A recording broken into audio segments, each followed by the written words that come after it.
एक बार क्वेश्चन को पढ़ लेते हैं। लिखा हुआ है polyatomic molecule Cv equals to 3r, Cp equals to 4r, where r is the gas constant goes from इस phase space point A this. अच्छा ठीक है, प्रेशर वॉल्यूम की ग्राफ है। A पर प्रेशर वॉल्यूम दे दिया गया है, B पर प्रेशर वॉल्यूम दिया गया है, C पर भी प्रेशर वॉल्यूम दे दिया गया है। A टू B जो है वो एक एडियाबैटिक प्रोसेस है। एडियाबैटिक प्रोसेस क्या होता है? जहां पे हीट का जो एक्सचेंज है वो जीरो हो जाता है भाई। ये ध्यान रखेंगे, हीट तो रहेगा, हीट कांस्टेंट रहता है, लेकिन हीट का एक्सचेंज जीरो होता है।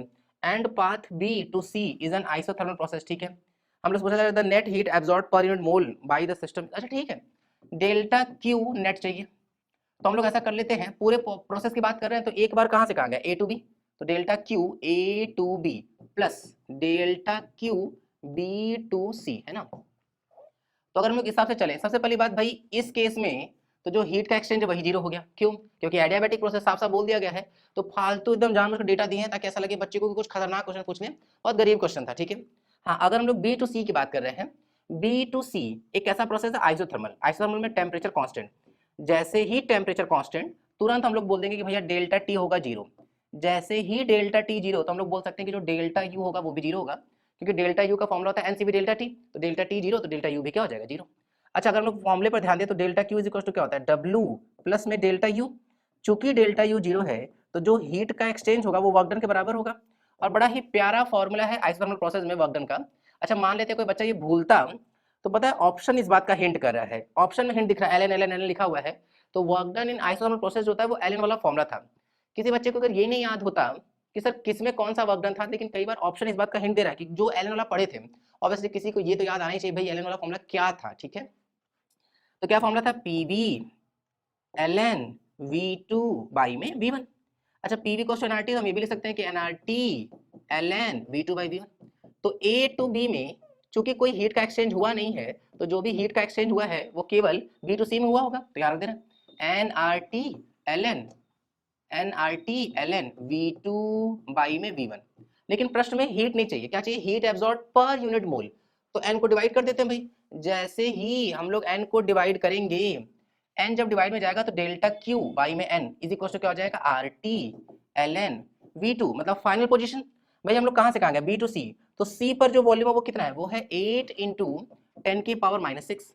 बी पर वॉल्यूम कितना है, 6 इंटू 10⁻⁻6।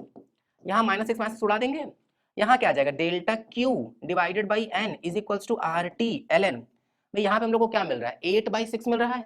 अगर हम लोग इसको 2 से कट कर देंगे तो क्लियरली ये 4/3 आ जाएगा।